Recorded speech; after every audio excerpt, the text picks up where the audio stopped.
menghiburku. Tak usah ku cemas, Dia memberkatiku.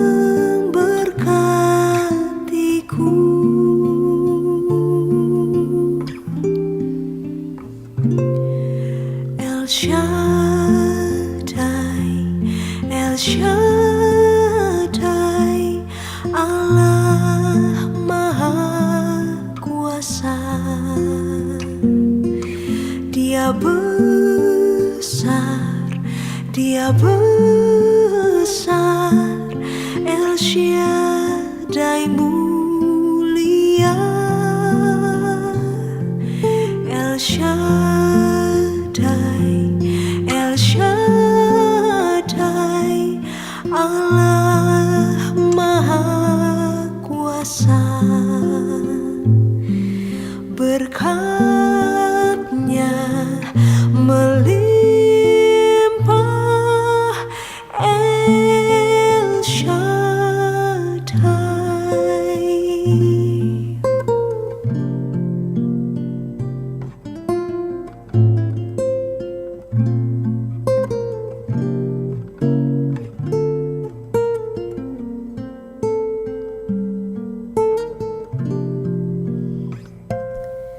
El Shaddai,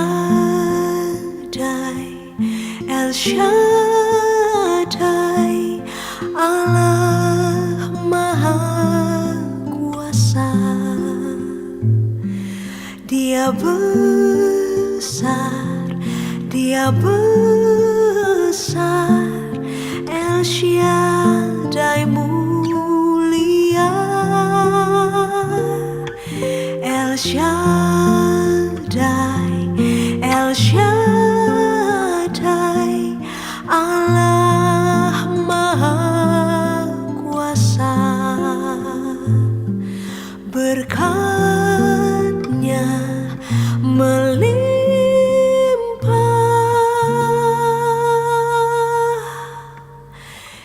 El Shaddai.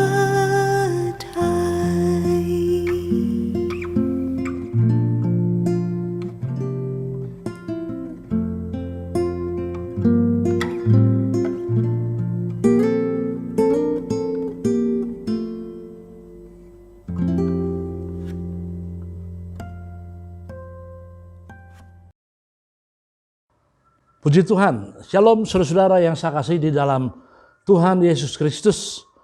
Saya Pendeta Nathanael Theo Setiawan dari GBT Anugerah Bandung. Sangat bersyukur kepada Tuhan karena saat ini saya diberi waktu kesempatan kembali dapat menyampaikan renungan singkat firman Tuhan. Saudara yang saya kasih di dalam Kristus, mari kita siapkan iman, hati kita, perhatian kita untuk diberkati lewat pemberitaan firman Tuhan kali ini. Puji Tuhan. Adapun tema firman Tuhan kali ini adalah berkat di balik masalah. Berkat di balik masalah. Pada umumnya banyak orang menjadi lemah, menjadi galau, menjadi hopeless, tidak berpengharapan oleh karena mereka terlalu memikirkan masalahnya, persoalannya, problemnya.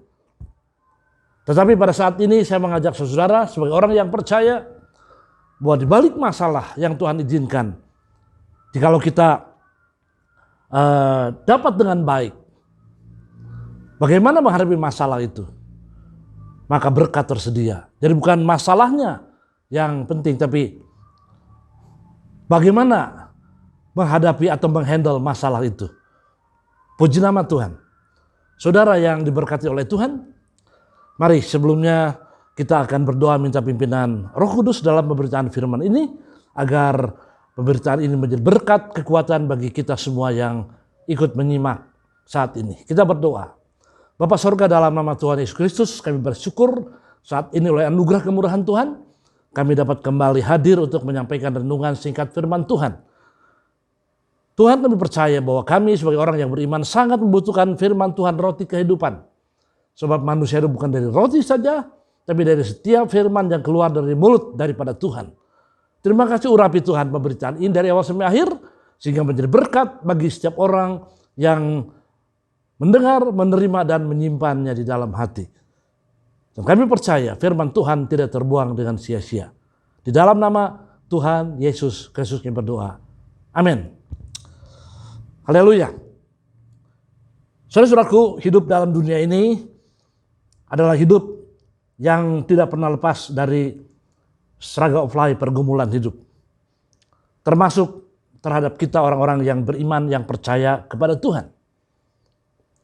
Ada satu ayat yang terkenal yang mengatakan bahwa semua orang, manusia, terutama di dalam terjemahan Alkitab bahasa Inggris, King James, dikatakan bahwa pencobaan itu dialami oleh semua manusia, sama siapapun. Di pencobaan biasa, orang yang hidup dalam dunia, siapapun dia akan mengalami atau menghadapi berbagai macam masalah, pergumulan dalam kehidupannya. Tetapi pertanyaannya, apakah kita memiliki pengharapan, memiliki kekuatan pada waktu kita menghadapi pergumulan hidup itu? Puji nama Tuhan. Ada satu statement, pernyataan yang diucapkan oleh Tuhan Yesus yang kalau kita memperhatikan dengan saksama, dengan sungguh-sungguh akan menjadi berkat bagi setiap kita. Di mana secara fakta, realita, kita sebagai orang yang beriman masih hidup di tengah-tengah dunia yang penuh dengan masalah. Dalam Injil Yohanes 16 ayat 33 saya bacakan sebagai berikut. Semuanya itu kukatakan kepadamu supaya kamu beroleh damai sejahtera dalam aku. Perhatikan, dalam aku. Dalam dunia kamu menderita penganiayaan. Tetapi kuatkanlah hatimu. Itu tugas orang percaya. Aku telah mengalahkan dunia. Dari ayat ini kita semua bisa mengerti, saudara-saudara. Tuhan katakan, semuanya itu kukatakan kepadamu. Artinya Tuhan tidak menyembunyikan sesuatu. Sebagai orang yang percaya, kita harus mengerti, kita harus memahami tentang semua yang pasti terjadi dan dialami oleh setiap kita sebagai orang yang percaya. Itu sebab Tuhan berkata, semuanya itu kukatakan kepadamu. Supaya kamu beroleh damai sejahtera dalam aku. Yang pertama, dalam aku. Ini satu hal, ini kunci yang sangat menentukan. Kita dapat menjadi winner, pemenang, atau loser, orang yang kalah dalam menghadapi tantangan atau pergumulan hidup. Dalam aku. Ini perlu dijawab oleh setiap kita. Apakah kita masih di dalam Kristus? Kristus di dalam kita. This is the key. Inilah kunci, saudara. Silakan dijawab oleh setiap kita. Kemudian dilanjutkan, dalam dunia kamu menderita penganiayaan. Ini pun kita tidak boleh lupa. Ada banyak orang menjadi kecewa. Kenapa setelah saya menjadi orang percaya, setelah saya menjadi seorang yang beriman, toh saya masih menghadapi 1001 macam masalah dalam hidup ini. Tantangan, pencobaan, intimidasi, serangan kuasa kegelapan, dan lain-lain. Ada banyak orang mulai komplain, mengeluh. Dengan jelas ayat berkata, dalam dunia kamu menderita penganiayaan. Kita masih dalam dunia, saudara-saudara. Di mana di dalamnya masih kita menghadapi berbagai macam tantangan, ujian iman. Ingat, kita masih di dunia. Walaupun ada janji yang pasti bahwa sekarang kita sedang menuju tujuan terakhir, the last goal, tujuan terakhir, yaitu bersama dengan Tuhan. Tapi ingat, sekarang kita masih di dalam dunia ini. Jangan lupakan fakta itu, saudara. Tetapi selanjutnya itu berkata, tetapi kuatkanlah hatimu. Puji nama Tuhan. Ini satu hal yang sungguh tidak boleh dilupakan oleh setiap orang yang percaya. Kuatkanlah hatimu. Tetap berdiri teguh dalam iman. Tetap hand in hand, bergandengan tangan dengan Tuhan dalam segala keadaan yang kita hadapi. Saudara yang terkasih, kata Tuhan, tetapi kuatkanlah hatimu. Itu bagian kita. Memang ada bagian Tuhan, dia akan menguatkan, dia akan memperlengkapi, dia akan menyertai. Tapi ada bagian kita, bertekun, setia, menguatkan hati, tidak mudah menyerah. Puji nama Tuhan. Dan perkataan Tuhan yang sungguh memberikan kepada kita penghiburan. Di tengah-tengah badai yang sering menimpa kehidupan kita dalam dunia, Tuhan Yesus katakan, aku telah mengalahkan dunia. Ini firman Tuhan. Aku telah mengalahkan dunia. Dia memang adalah Kristus yang telah menang atas maut. Saudara yang terkasih, kalau kita mengerti firman ini, di tengah-tengah kita menghadapi peperangan iman, di tengah-tengah kita menghadapi pergumulan, sebagai orang yang percaya, yang tidak sepi dari masalah, yang tidak sepi dari tantangan, perkataan Tuhan ini hendaknya menjadi satu kekuatan yang sanggup menopang saudaraku perjalanan iman, yaitu aku telah mengalahkan dunia. Puji nama Tuhan. Marilah kita mengingat perkataan Tuhan, aku telah mengalahkan dunia. Biasanya orang takut berperang karena terbayang kekalahan di depan mata mereka dan mereka mulai ragu-ragu berperang. Tetapi kalau Tuhan katakan, aku telah mengalahkan dunia. Artinya kemenangan itu ada di pihak orang-orang yang mau hand in hand berjabat tangan dengan Tuhan. Saudaraku, kemenangan itu sudah dijanjikan. Seorang hamba Tuhan, Rick Warren, dia pernah menulis dan saya diberkati dengan tulisannya. Don't pray for an easier life. Ask for more strength, kata Rick Warren. Jangan berdoa agar semua kehidupan kita yang jalan ini menjadi lebih mudah. Memang itu yang kita inginkan, tapi buktinya nyatanya saudaraku, tidak sedikit kita menghadapi tantangan, bukan? Pergumulan hidup. Oleh itu jangan berdoa supaya hidup ini lebih mudah. Artinya kita menghindarkan diri dari tantangan. Artinya saudara menjadi orang yang belum ready, yang belum siap. Tetapi ask for more strength. Berdoalah kepada Tuhan untuk kekuatan yang lebih dari Tuhan. Itu doa kita setiap saat. Ask for more strength. Berdoalah untuk kekuatan yang lebih. Jangan berdoa agar hidup ini tidak ada masalah. Semua orang menghadapi masalah. Puji nama Tuhan. Saudara yang saya kasih dan diberkati oleh Tuhan. Ada berkat di balik masalah. Jikalau kita tahu bagaimana menghadapi masalah itu dan menempatkan diri sebagai orang yang beriman. Ada ayat berikut yang saya akan bacakan untuk kita.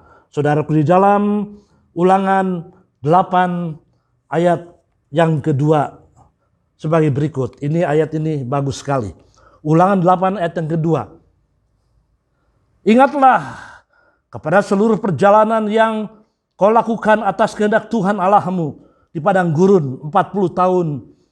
Ini dengan maksud merendahkan hatimu dan mencobai engkau untuk mengetahui apa yang ada di dalam hatimu, yakni apakah engkau berpegang pada perintahnya atau tidak. Jadi, ya Tuhan merendahkan hatimu, membiarkan engkau lapar dan memberi engkau mana, yaitu roti mana, sebagai janji pemeliharaan Tuhan, yang tidak kau kenal dan yang tidak dikenal oleh nenek moyangmu, untuk membuat engkau mengerti manusia hidup bukan dari roti saja, tetapi manusia hidup segala yang diucapkan Tuhan. Perjalanan umat Tuhan dalam PL atau perjanjian lama, saudaraku, menuju the promised land, tanah perjanjian, itu merupakan tipologi daripada perjalanan umat Tuhan dalam masa PB perjanjian baru saat ini.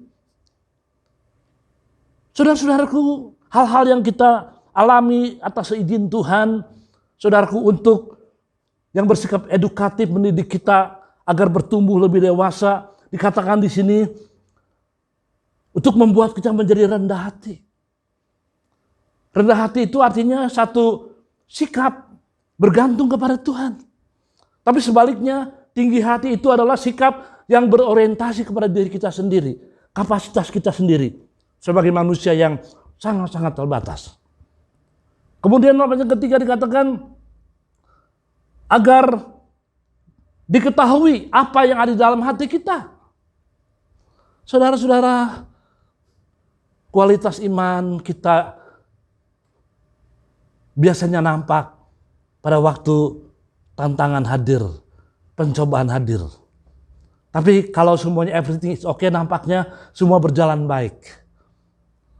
Nanti saudara bisa membaca, untuk mempersingkat waktu, nanti di rumah saudara baca dalam Matius 7 ayat 24 sampai 28 tentang perumpamaan tentang dua macam rumah yang dibangun.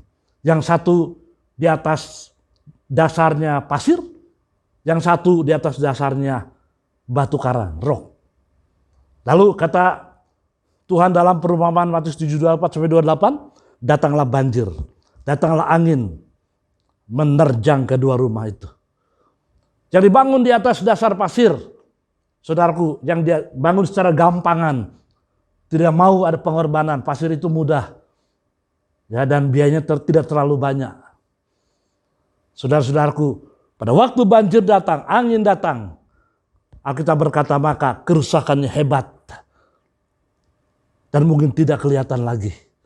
Tapi rumah yang dibangun di atas batu karang, yang merupakan lambang daripada Kristus dan firman-Nya, rumah itu berdiri kokoh. Puji nama Tuhan. Saudara yang dikasih dan diberkati oleh Tuhan, tantangan itu dalam hidup ini kalau kita bisa mengaplikasikan dalam hidup kita, itu bisa menjadi berkat. Bisa menjadikan kita menjadi orang yang rendah hati di hadapan Tuhan, bergantung kepada Tuhan. Dan sekaligus menjadi orang yang suka introspeksi, memeriksa diri sendiri. Sebatas manakah kualitas iman kita? Puji nama Tuhan. Dalam masa COVID-19 seperti ini saudara, saya bertemu dengan banyak orang. Ada orang yang berserah kepada Tuhan, makin melekat, closer and closer dengan Tuhan. Tapi ada orang yang mulai komplain, mengeluh. Ada orang yang mulai jauh dari Tuhan. Ada orang yang mulai kehilangan semangat. Saudaraku, saya katakan bukan masalahnya bagaimana kita menghadapi masalah itu. Tuhan katakan dalam dunia kamu menderita penganiayaan, tetapi kuatkan hatimu. Aku telah mengalahkan dunia. Pada waktu kita fokus kepada Tuhan, kita akan selalu dikuatkan dalam segala keadaan. Ingat tadi yang saya kutip dari ucapan pendeta Rick Warren, don't pray for an easier life, ask for more strength. Jangan hanya berdoa supaya hidup ini mudah. Ya, kita menjadi orang-orang yang tidak siap, tapi berdoalah supaya hidup ini menjadi kuat dalam menghadapi berbagai situasi dan kondisi. Saudaraku, secara singkat saya ingin memberikan satu contoh bagaimana Tuhan mengajar umat Tuhan pada waktu periode PL Perjanjian Lama. Nanti saudara bisa lihat di rumah Ulangan 32 ayat 11. Dikatakan Tuhan mengajar, mendidik umatnya seperti induk Raja Wali, mengajar anak Raja Wali. Saudaraku, anak Raja Wali ini ditaruhnya di atas pundak induknya, lalu dibawa terbang tinggi. Lalu di ketinggian dilemparkan. Tentu si anak Raja Wali ini yang belum cakap terbang, saudaraku, panik, menggebas-gebahkan sayapnya sampai turun. Ya, mungkin hampir terjerembab. Tapi dalam Ulangan 311 katakan tiba-tiba induknya itu menopang dari bawah. Saudaraku, agar anaknya tidak terjerembab.